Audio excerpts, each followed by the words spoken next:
নমস্কার,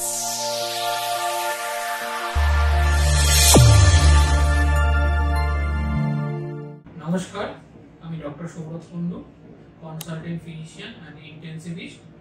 আজকে আমি আপনাদের সামনে কয়েকটি রোগ নিয়ে দুটি তিনটে কথা বলতে চাইছিলাম। Recognising of early Cynos of chronic disease and how to manage ইট।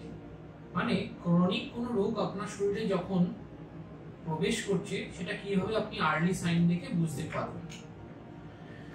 আমাদের ক্রনিক ডিজিজ বলতে গেলে কি কি ডিজিজ আমরা বলি সেগুলো আগে বুঝে নিই। যেমন sugar, pressure, thyroid, uric acid, cholesterol, এগুলো হচ্ছে আমাদের ক্রনিক ডিজিজ।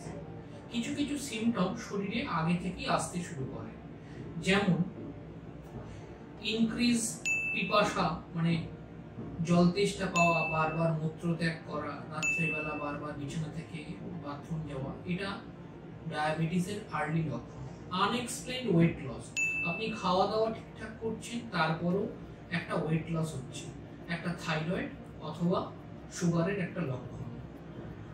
পারসিস্টেন্ট একটা ফ্যাটিক, আপনার শরীরে সবসময় একটা ক্লান্তি থাকছে, সেটা একটা থাইরয়েড অথবা কোনো ক্রনিক ডিজিজ আপনার শরীরের মধ্যে প্রকাশ পাচ্ছে।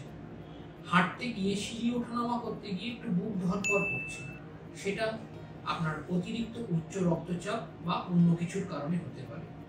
সাডেনলি আপনি দেখছেন চোখের দূরের জিনিসটি আবছা দেখছেন, এটা বয়সজনিত কারণে ক্যাটারাক্টে যেরকম হতে পারে, সাডেন ডায়াবেটিস বা সুগারের মাত্রাটা অতিরিক্ত হলেও হতে পারে।